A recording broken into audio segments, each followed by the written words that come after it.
in the ideal set of circumstances, teacher should be a fully realized being. Because in a fully realized being, this personality is integrated. This is very important. The personality is integrated. It's not annihilated. It has been annihilated as a spiritual experience.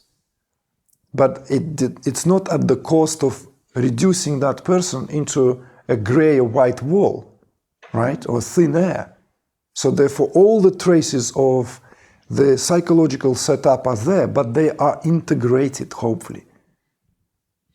Or at least in the phase of that integration. Therefore, in my perspective, teachers who come out to teach too early do tremendous disservice to themselves and to the students, because if that is done too soon, too prematurely, then tremendous errors can be done. And even if the teacher doesn't overstep the so-called role, even if the teacher doesn't fall out of grace, so to speak, in terms of what is considered to be a well-behaved teacher versus not well-behaved, it has nothing even to do with that. It's to do with something more subtle.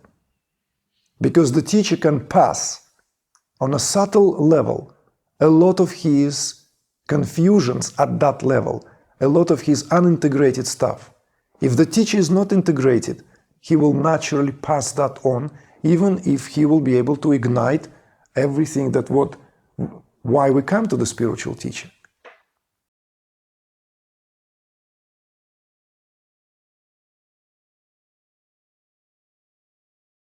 Since a long time, one question I would like to ask is about the teacher-student relationship that I don't know really much about. And I would like to know how to become a good student, or how to be a good student. Mm-hmm. How to become and how to be a good student. How to become and how to remain to be a good student, right? Teacher-student relationship.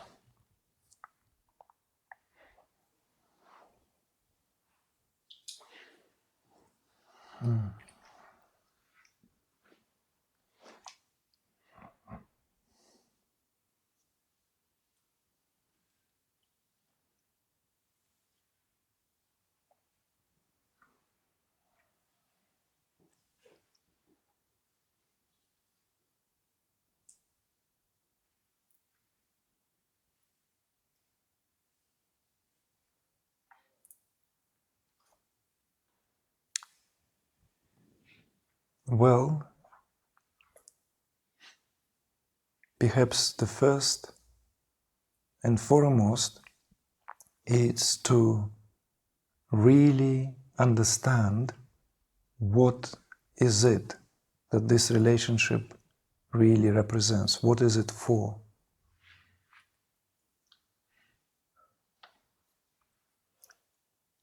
What purpose it serves? So that there is this greater clarity and simplicity. Because when it comes to the teacher-student relationship, within the domain of spiritual unfoldment, within the domain of spiritual practices, it is not always a straight-cut affair. And if we are to go and study something, and someone becomes our teacher, when we learn certain discipline, when we learn certain professional skills, or whatever that is towards our career, then we understand the boundaries of that relationship. We understand what that relationship represents. When it comes to this area, there are inadvertently possibilities where certain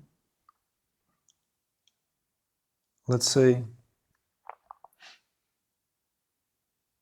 projections inevitably take place. And in a teacher-student relationship, the projections of parental nature are the most common. In other words, spiritual teacher, preceptor, master, in some circles the word guru may be used, right?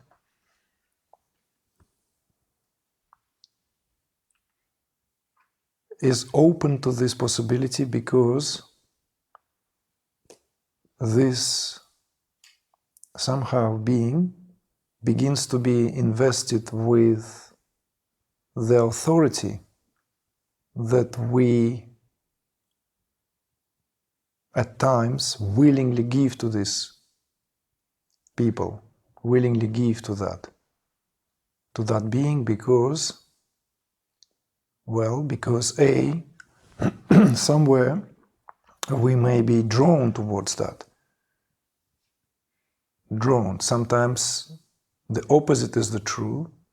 Sometimes there's encountering the possibility that there is delegating to someone this sense of authority may be met with resistance on our part, and then we read, hear, right, and learn that this is not good because this is somehow impedes our process. It can become an area where we can stumble. So therefore we kind of sooner or later presuppose that that's what meant to happen. So, and that area is of course also open to that possibility precisely because this is the area which is open to a lot of these psychic interactions, psychological interactions, not psychic, psychological interactions. So the projection here is that where the teacher has that embodiment of authority, and subconsciously we often carry this sense of authority which our parents represented to a great degree, and this relationship may and often is colored by these projections. This can be positive, this can have positive sides as well as negative or less desirable. Why that is maybe we can leave it aside for a moment, because this kind of sense of authority figure is a big topic. And the first authority in our lives are our parents, whoever is in that role, right, in these parental roles. Either, in the case of normal families, the most commonly it will be our father, our mother, both or one of them. In less advantaged or less desired situations, it can be, step parents or even surrogate parents or what have you. So one way or the other, the first people who have this sense of authority, upon whom we depend utterly and entirely in the earlier years of our life, which is a fact. As little children, we depend, when we grow up, on our parents, and the first psychological tension begins to happen in that area of interactions, where we kind of push against the boundaries that parents, or parental love, parental care represents. Whatever these boundaries are, they may, these boundaries may be utterly relative from family to family, most likely is the case, but there are still some boundaries. And we learn to function within these boundaries. We learn to interact within these boundaries. What we also learn is to feel safe. We also learn to feel secure, we also learn how our behavior reflects on a lot of aspects. And again, it all depends on the upbringing. Certain strategies we develop which become very often unconscious motives or subconscious motives of our behind our behavioral patterns. We may not even be aware, but certain conditionings were at the time of growing up, where strategies were developed. There's no way out of it. No way out of it. It's like,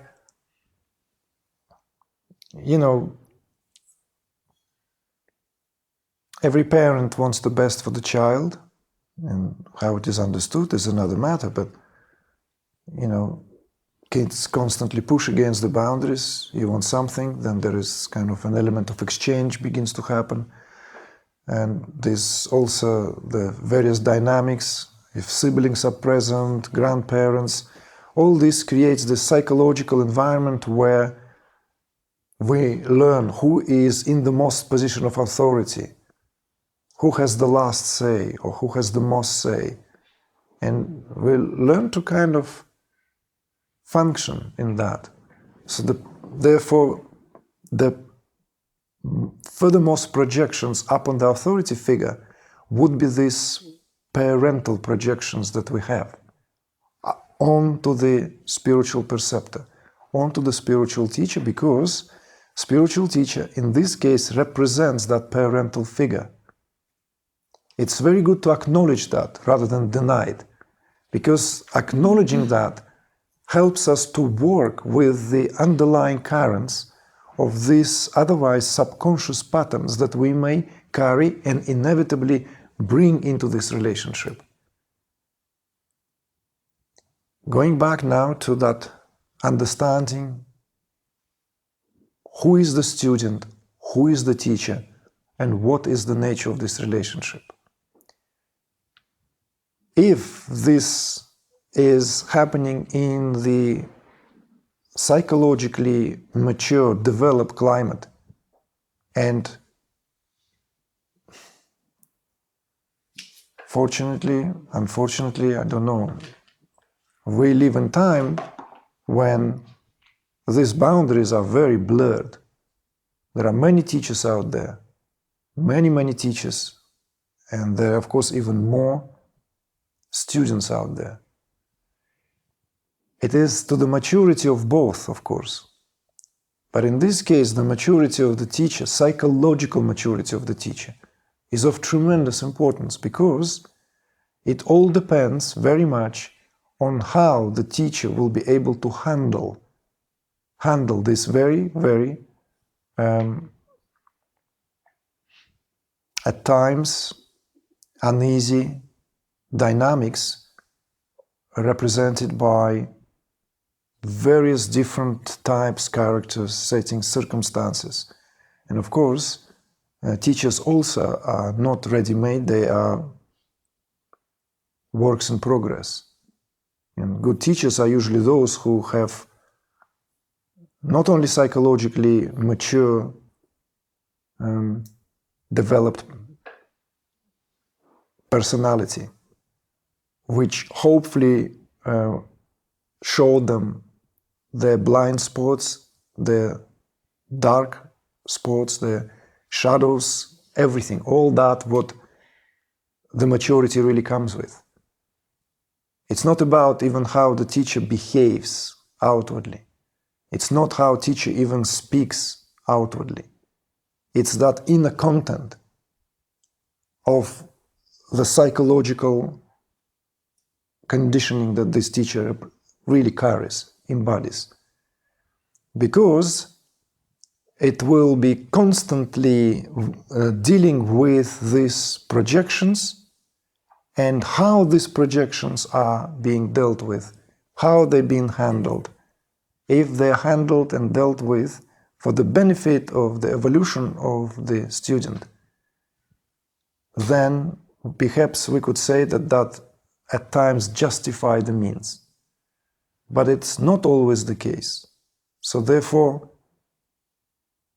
this area is open to a lot of perplexing dynamics.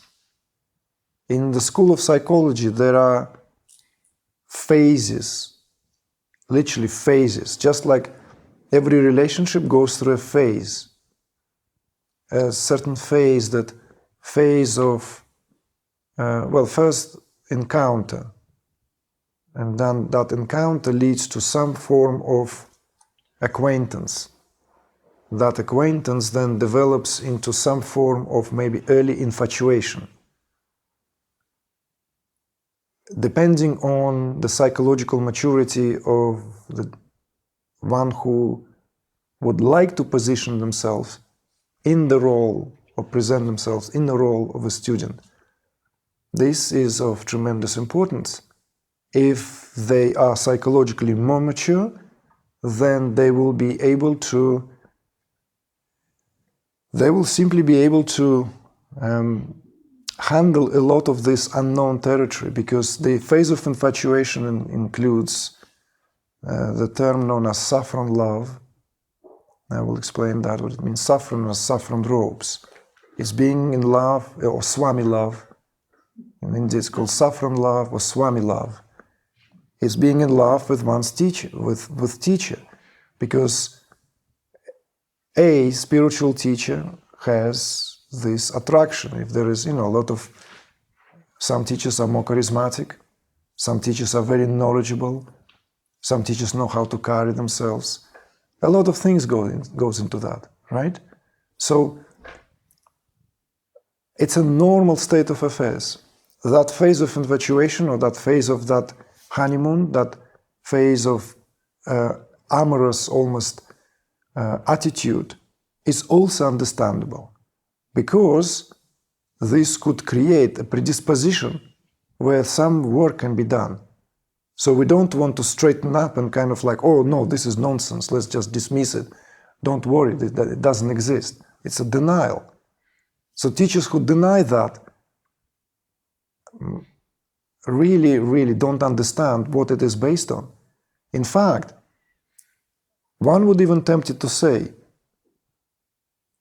whilst also developing it further, that it is that love for the teacher that prepares and creates the possibility for the heart-to-heart connection, like in all relationships. Because love is that very important factor where some kind of intimate connection is established. And in the case of the teacher-student relationship, there are certain, if you will, ethics pertinent to a particular community, particular commune, particular sangha. You see? Now, the teacher here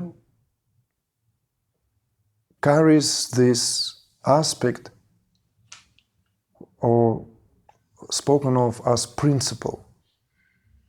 This principle is universal. And yet that principle is carried through the physicality of the form, through the character, through the personality. So therefore it's very difficult to tell them apart. In fact, one cannot tell them apart, but a healthy understanding is required. We could even say that in the ideal set of circumstances, teacher should be a fully realized being. Because in a fully realized being, this personality is integrated. This is very important. The personality is integrated. It's not annihilated. It has been annihilated as a spiritual experience. But it's not at the cost of reducing that person into a gray or white wall, right? Or thin air. So therefore all the traces of the psychological setup are there, but they are integrated, hopefully.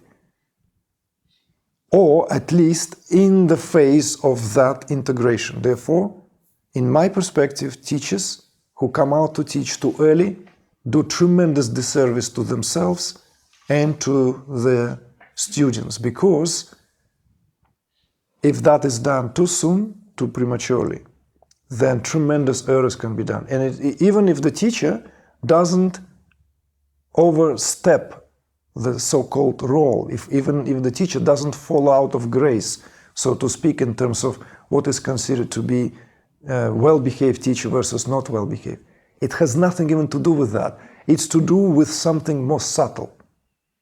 Because the teacher can pass on a subtle level a lot of his confusions at that level, a lot of his unintegrated stuff. If the teacher is not integrated, he will naturally pass that on, even if he will be able to ignite everything why we come to the spiritual teacher. There may be Shakti active, In many of you, Shakti is so active, you can go out and already start giving Shaktipat left, right, and center. And it will take place. And that's what happens. Some teachers, either because they feel that they cracked something, some cosmic code, or because they already feel that they're ready, they do that. But the integration is something else. So, you asked about the relationship and what it takes, right? How to be a good student. Good student need to be discerning student. Discerning. Good student is, of course, means a lot of things. There are prerequisites. They're like just recently at that Advaita Congress, this question was also asked from the audience. And maybe in a slight different configuration of words, but some of you who were there, you remember we spoke to that. I spoke to that. There are prerequisites, just as there are prerequisite and the list of what it takes to be a good teacher, there is a prerequisite and a list of what it takes to be a good student. What is required on the part of the student. From tradition to tradition, that list may vary, but some fundamental qualities are there. The quality of discernment.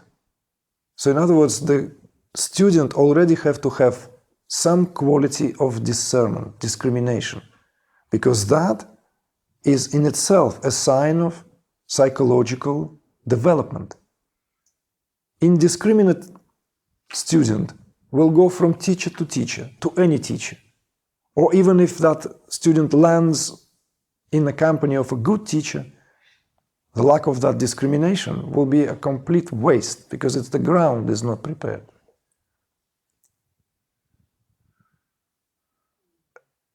Prerequisites for the student are essentially to understand the nature of this relationship. That the teacher represents universal principle that one way or the other needs to do its job. So it needs to ignite that innate flame for self-realization, for wisdom. It needs to harness this. And it has nothing to do with the personality of the teacher or individuality of the teacher. So it's a universal principle. Universal principle in motion. So in other words, no matter how tempting it is to get carried away with the personal attributes of the teacher, there is always this healthy reminder that whom are you really relating to? You're relating to your own dear self through the instrumentality or the vehicle of the teacher who is in the form. Otherwise, there's no need for the physical teacher, for the teacher in the form, in the flesh. One can do that in the realm of the abstract categories, isn't it? Because the living teacher simply makes it more useful, more practical, more relatable. Relatable. Your question is very broad, so therefore I'm speaking about it broadly. If you feel like making it more precise or more specific, rather, you're welcome to do that. Sometimes I doubt about myself, if I don't want to say if I'm worthy, but I doubt, or I ask myself if I really sacrifice enough.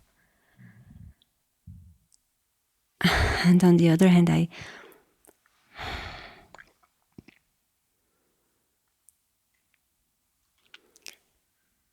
now it's more this if I really can do it, if I bring enough sacrifice, because for me it makes sense. The most, for me, is the most important, and I don't want to lose my time.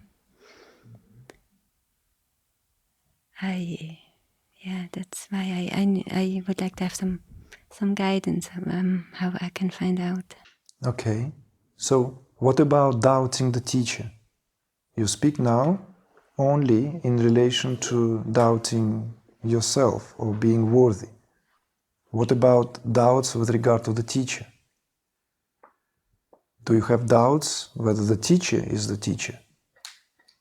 Yes, of course. So, in other words, it's not just doubts about yourself.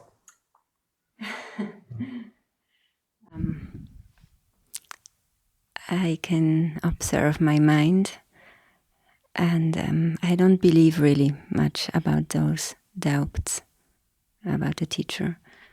Why? I don't know. Something else is stronger. But did you go through the phase when you had these doubts, when you have to? Because it's a very healthy phase. Mm-hmm. Teacher is not someone. It's not, no teacher is a walking Jesus Christ who, walks on water, and everyone suddenly acknowledges that. Even when Christ did that, nobody believed him anyway. Mm-hmm. So, not that he walked on water. I'm just saying. What is not to be walked is to be swum.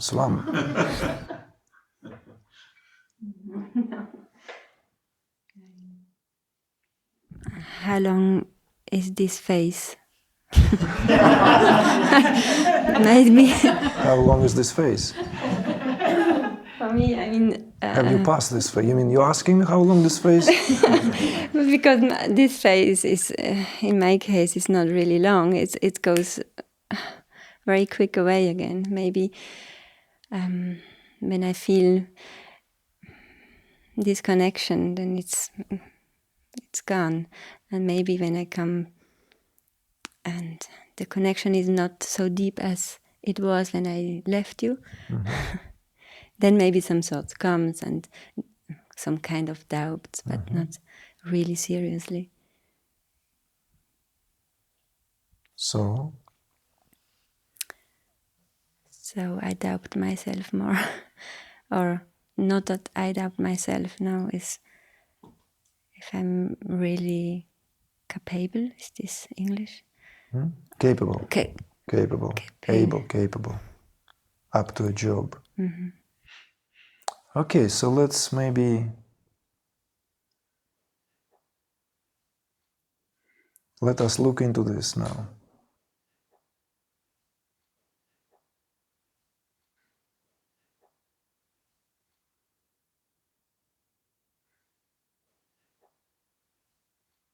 Really, it's all a matter of proper understanding.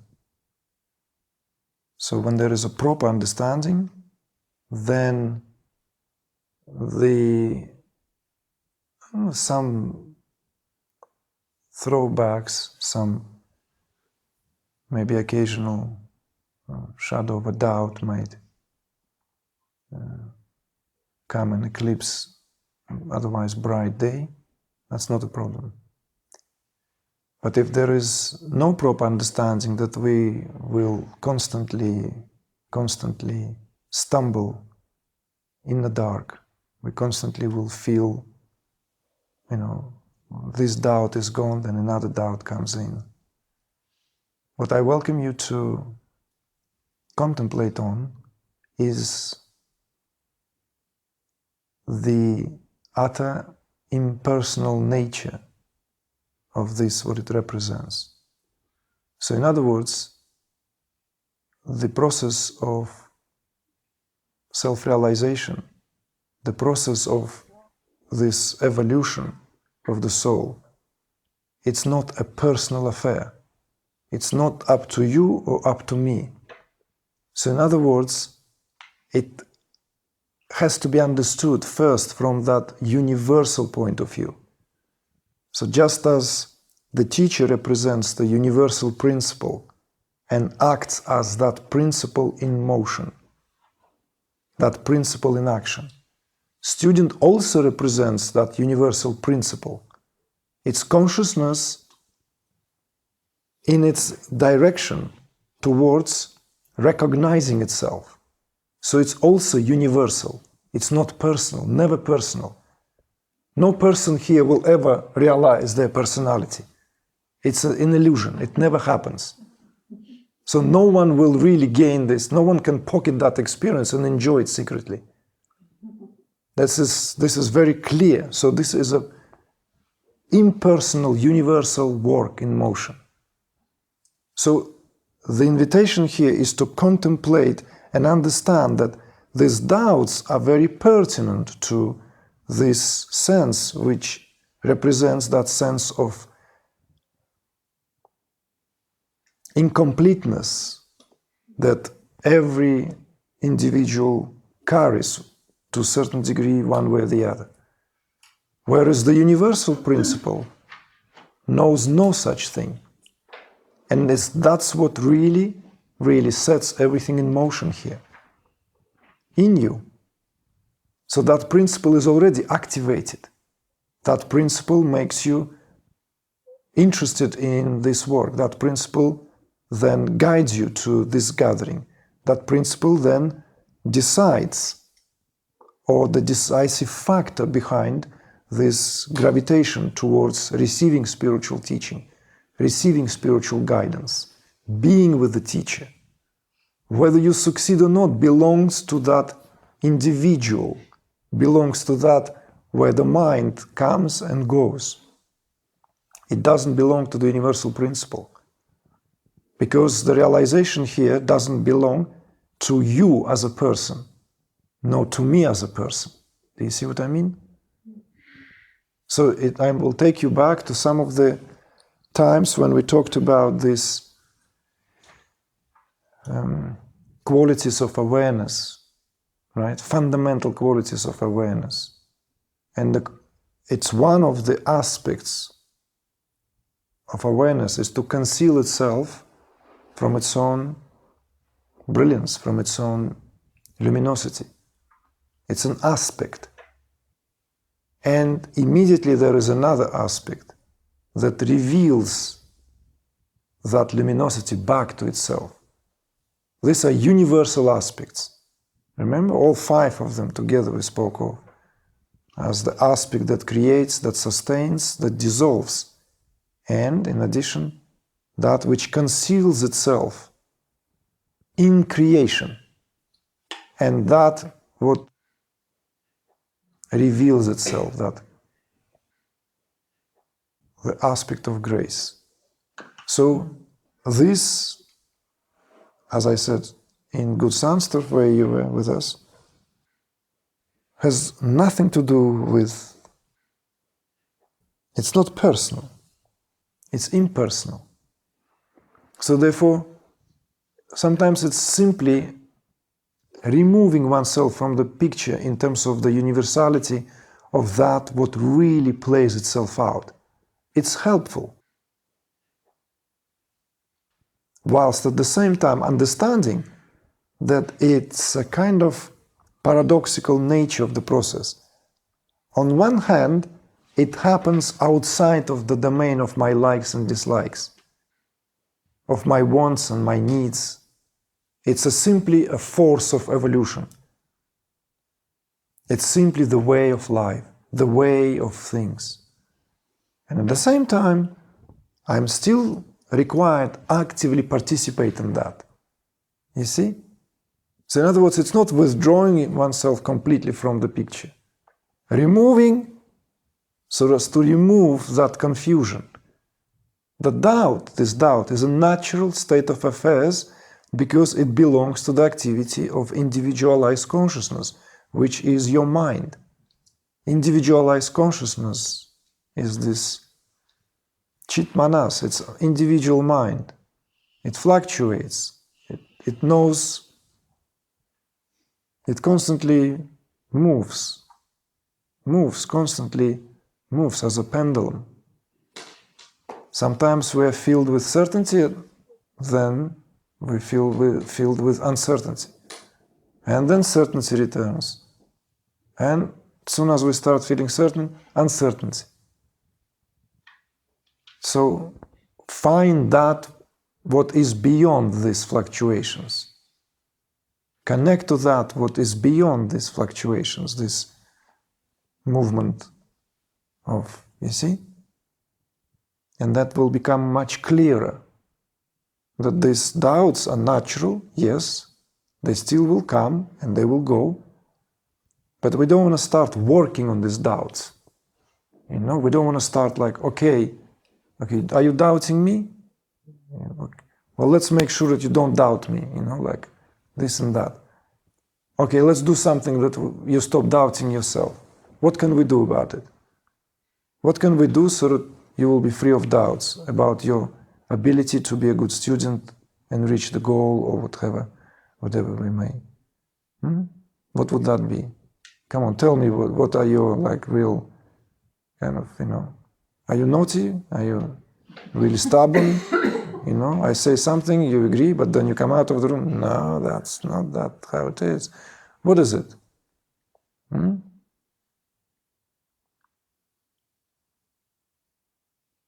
What is the doubt? What is the nature of the doubt? What is the nature of the doubt? Am I good? Am I not good? Right? Am I worthy?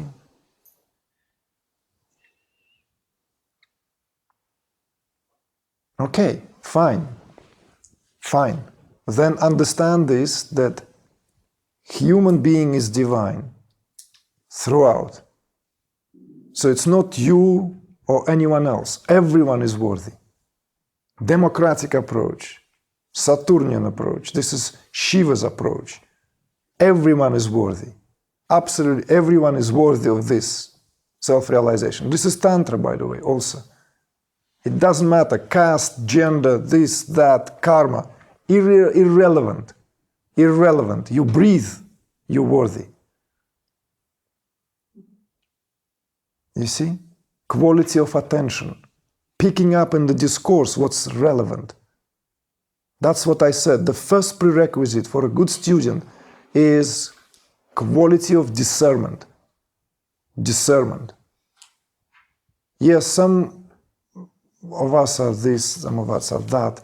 Some are more intellectual, others this, you know, some more prone to action, others to feeling, others like to get lost in the clouds and imaginative, dreamy, fantasizing. Others like things concrete and constantly, you know, rational in its approach. But that's not what we're talking about here. You see? This is not what we're talking about here. Discernment is required. Discernment. So that there is this ability to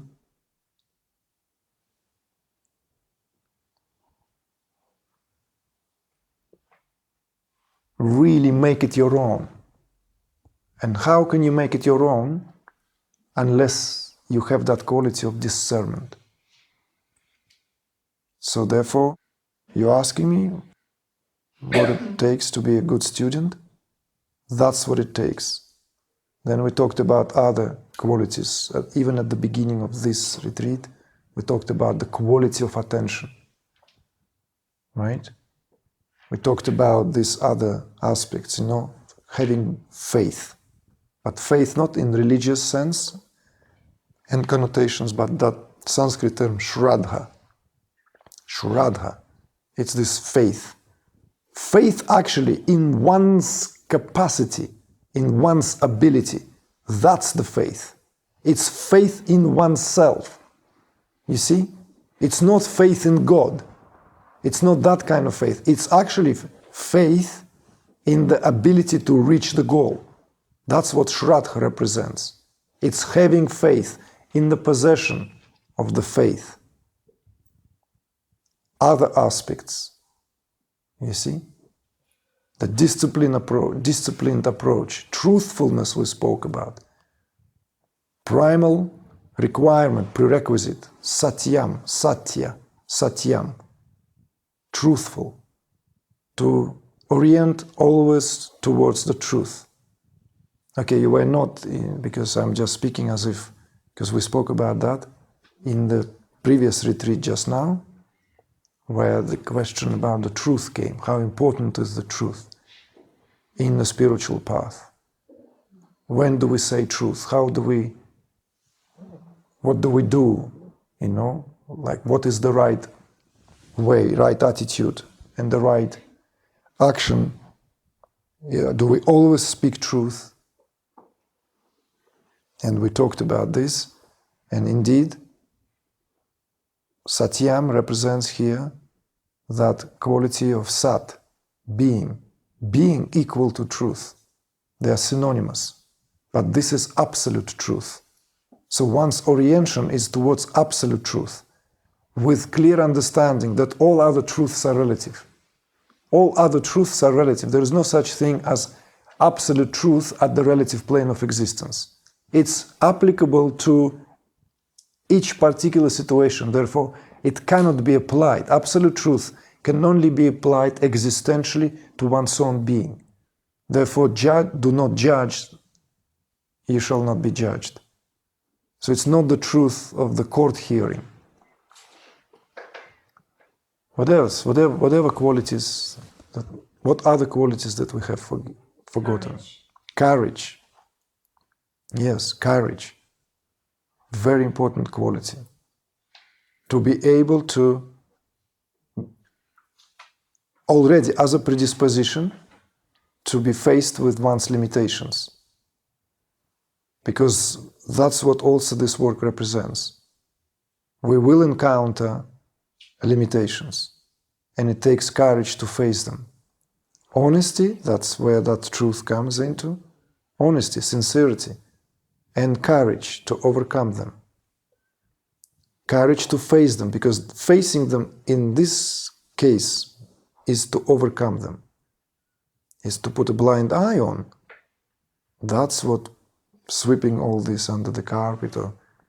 But when we're able to face whatever limitations we encounter, that's what it means to bring them to the light of our awareness. You see? And as you're hearing this, I'm sure there is resonance, recognition, that you are capable of doing that. No? That it is there. Yes, sometimes you said also, sometimes I don't know if I sacrifice enough. And we all have that. All have that. It's a healthy way to self-reflect. And are we really sacrifice enough of what, it's a very, very conscientious way of examining where one is in one's evolution. Are we taking things for granted? Are we living in that sort of a borrowed existence? All this is very healthy. Very, very healthy way of looking at things. But the doubts, you need to simply acknowledge this. Okay, mind, I accept you for all these fluctuations. Sometimes you'll feel, sometimes it will be more, sometimes it will be less.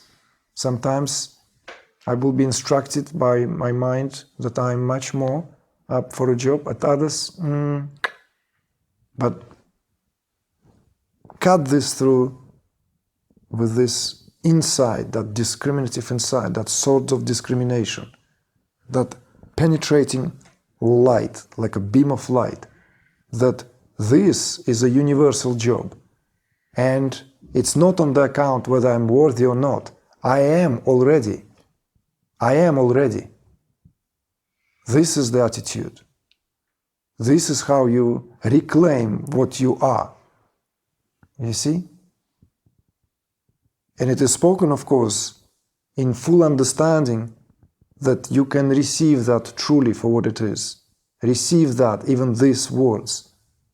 Because if these words are spoken to someone who have, no rudimentary understanding, that they can inflate sense of self-importance in the wrong department. It can simply inflate that. That's what often happens, when half-baked truth or half-baked knowledge is communicated to someone who is not yet ready to receive that. But you are ready. You've been at it. You are sitting here. So, do you see any problem here? There's no problem, isn't it? It's kind of almost just needed a little clarity. Just, okay, now it's clear. Unless it's not clear, tell me. Yes, now it is. Yeah. Well, right now it's that clarity written all over your face. So it's clear, right? It's clear, So bask in that, enjoy that clarity. Let that clarity vibrate and resonate through your entire being. And we will carry on speaking to that. Teacher-student dynamics are, it cannot be fit into just one evening discussion. It's a big theme, really. And we also live in time when it's a subject of a lot of misunderstanding, prejudice, fears, because of these projections, the aforementioned projections. We have tremendous discomfort whenever we come face to face with the figure of authority. And spiritual teacher actually represents the ultimate figure of authority. And that's what is so unnerving in this culture. That is why it has this, But if we understand what is going on, then something else completely begins to expand and grow here. Because these dynamics are the dynamics where one can experience glimpses of universal love, even though there are plenty of possibilities for confusing it with projecting that with the hue and degree of the personal love.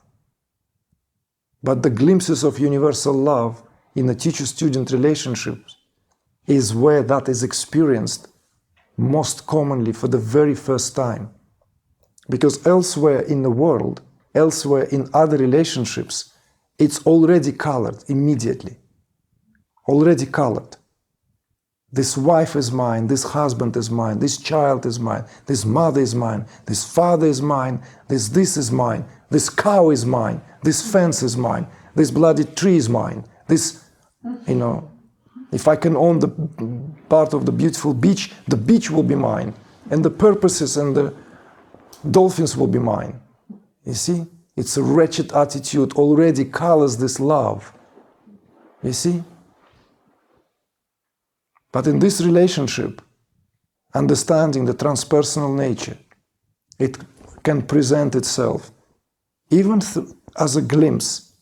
But once there is a glimpse, the full face, the full moon, one day will truly, truly reflect the light of that.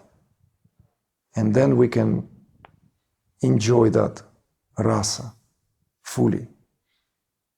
We can enjoy the immortal nature of that, what this relationship represents. Guru Shishya Parampara. So, Jai Gurudev.